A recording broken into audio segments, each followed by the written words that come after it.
ಸಜ್ಜನ ಸ್ನೇಹಿತರೆ, ನಿಮಗಾಗಿ ಮಾಡಿದ ಈ ವಿಡಿಯೋಗೆ ನಿಮ್ಮದೊಂದು ಲೈಕ್ ಇರಲಿ. ಸೋಲಬೇಕು ಅಂದರೆ ಮೊದಲು ಪ್ರಯತ್ನ ಪಟ್ಟಿರಬೇಕು, ಗೆಲ್ಲಬೇಕು ಅಂದರೆ ಮೊದಲು ಸೋತಿರಬೇಕು. ಯಾವುದಕ್ಕೂ ಈಜು ಕಲಿಯೋದು ಒಳ್ಳೆಯದು, ಯಾಕೆಂದರೆ ನಡುನೀರಲ್ಲಿ ಕೈ ಕೊಡೋ ಜನ ಜಾಸ್ತಿ. ನೀತಿ ಪಾಠ ಹೇಳುವವರೆಲ್ಲ ಊಟ ಹಾಕಲ್ಲ, ಹಸಿದವನಿಗೆ ಆದರ್ಶಗಳು ಉಪಯೋಗಕ್ಕೆ ಬರಲ್ಲ. ಜೀವನವನ್ನು ಹಿಂದೆ ನೋಡಿ ತಿಳಿದುಕೊಳ್ಳಬೇಕು, ಮುಂದೆ ನೋಡಿ ಬದುಕಬೇಕು. ಸುತ್ತಮುತ್ತಲೂ ಇರುವುದು ನಮ್ಮ ಸಂಬಂಧಿಕರೇ ಆದರೂ ನಮ್ಮ ಸೋಲಿಗಾಗಿ ಕಾದು ಕುಳಿತಿರುವ ಹಿತಶತ್ರುಗಳೇ ಆಗಿರ್ತಾರೆ. ಎಚ್ಚರ! ಜೀವನವೆಂದರೆ ಇನ್ನೊಬ್ಬರನ್ನು ಮೆಚ್ಚಿಸಲು ಆಡುವ ನಾಟಕವಾಗಬಾರದು, ಅದೊಂದು ಬದುಕುವ ರೀತಿಯಾಗಿರಬೇಕು. ಕಷ್ಟಗಳು ಬರಬಾರದು ಎಂದು ದೇವರನ್ನು ಪ್ರಾರ್ಥಿಸಬೇಡಿ, ಕಷ್ಟಗಳು ಎದುರಿಸುವ ಧೈರ್ಯ ಕೊಡಿ ಎಂದು ದೇವರನ್ನು ಪ್ರಾರ್ಥಿಸಿ. ಮಕ್ಕಳಿಗೆ ವಸ್ತುಗಳು ಕೊಡಿಸದಿದ್ದರೆ ಸ್ವಲ್ಪ ಹೊತ್ತು ಅಳ್ತಾರೆ, ಆದರೆ ಒಳ್ಳೆಯ ಸಂಸ್ಕಾರ ಕಲಿಸದಿದ್ದರೆ ಜೀವನ ಪರ್ಯಂತ ಅಳ್ತಾರೆ. ಅನ್ನ ಹಾಕಿದ ಮನೆ, ಗೊಬ್ಬರ ಹಾಕಿದ ಹೊಲ ಎಂದಿಗೂ ಹಾಳಾಗೋದಿಲ್ಲ.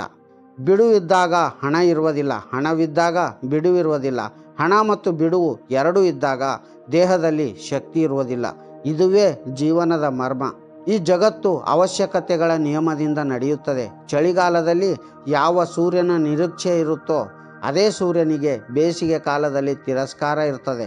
ಹಾಗೆಯೇ ನಿಮ್ಮ ಮೌಲ್ಯ ಸಿಗುವುದು ನಿಮ್ಮ ಅವಶ್ಯಕತೆ ಇದ್ದಾಗ ಮಾತ್ರ.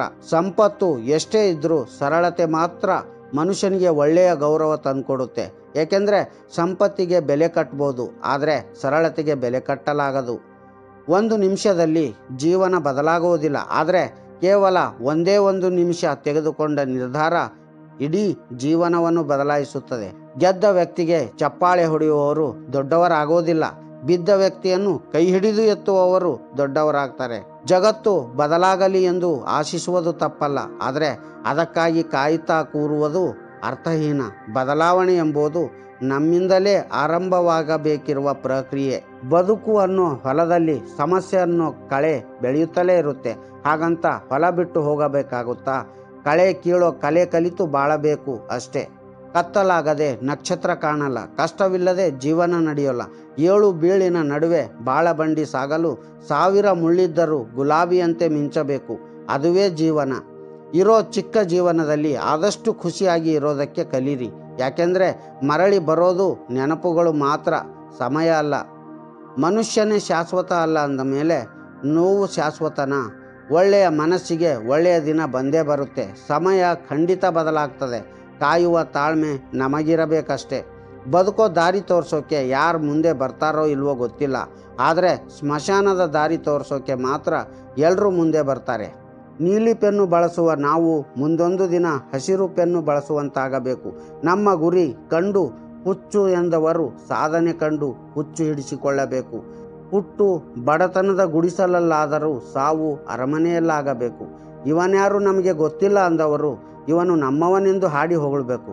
ನಮ್ಮ ಶತ್ರು ಕೂಡ ನಮ್ಮ ಸಾಧನೆ ಕಂಡು ಖುಷಿ ಪಡಬೇಕು.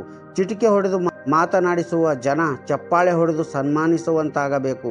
ಗುರ್ ಎಂದವರು ಸರ್ ಎಂದು ಬೆಲೆ ಕೊಡುವಂತಾಗಬೇಕು. ನಾವು ಓದಿದ ಶಾಲೆಗೆ ಮುಂದೊಂದು ದಿನ ನಾವು ಮುಖ್ಯ ಅತಿಥಿಯಾಗಿ ಹೋಗುವಂತಾಗಬೇಕು. ನಮ್ಮನ್ನು ನೋಡಿ ತಲೆ ಎತ್ತಿ ಮಾತನಾಡುವವರು ನಮ್ಮ ಸಾಧನೆಯ ಕಂಡು ತಲೆ ತಗ್ಗಿಸುವಂತಾಗಬೇಕು. ನಾವು ಬರೆಯುವ ಪರೀಕ್ಷೆಗಳ ಫಲಿತಾಂಶ ಪತ್ರಿಕೆಗಳಲ್ಲಿ ಪ್ರಕಟವಾಗುವಂತಿರಬೇಕು. ಪಕ್ಷಿ ಜೀವಂತವಿದ್ದಾಗ ಅದು ಇರುವೆಗಳನ್ನು ತಿನ್ನುತ್ತದೆ, ಪಕ್ಷಿ ಸತ್ತಾಗ ಇರುವೆಗಳು ಪಕ್ಷಿಯನ್ನು ತಿನ್ನುತ್ತವೆ. ಕಾಲ ಮತ್ತು ಪರಿಸ್ಥಿತಿಗಳು ಬದಲಾಗುತ್ತಲೇ ಇರುತ್ತವೆ.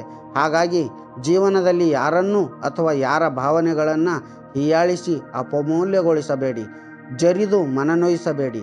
ಇಂದು ನೀವು ಶಕ್ತಿಯುತವಾಗಿರಬಹುದು, ನೆನಪಿಡಿ, ಕಾಲ ನಿಮಗಿಂತಲೂ ಶಕ್ತಿಶಾಲಿ. ಒಂದು ಮರ ಕೋಟ್ಯಾಂತರ ಬೆಂಕಿ ಕಡ್ಡಿಗಳನ್ನು ತಯಾರು ಮಾಡಬಹುದು, ಆದರೆ ಒಂದು ಬೆಂಕಿ ಕಡ್ಡಿ ಕೋಟ್ಯಾಂತರ ಮರಗಳನ್ನು ಸುಟ್ಟು ಹಾಕುತ್ತದೆ.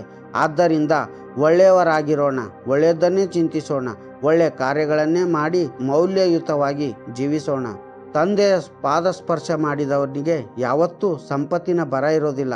ತಾಯಿಯ ಪಾದ ಸ್ಪರ್ಶ ಮಾಡಿದವನಿಗೆ ಯಾವತ್ತೂ ಮಮತೆಯ ಕೊರತೆ ಇರೋದಿಲ್ಲ. ಅಣ್ಣನ ಪಾದ ಸ್ಪರ್ಶ ಮಾಡಿದವನು ಎಂದಿಗೂ ಶಕ್ತಿಹೀನನಾಗುವುದಿಲ್ಲ.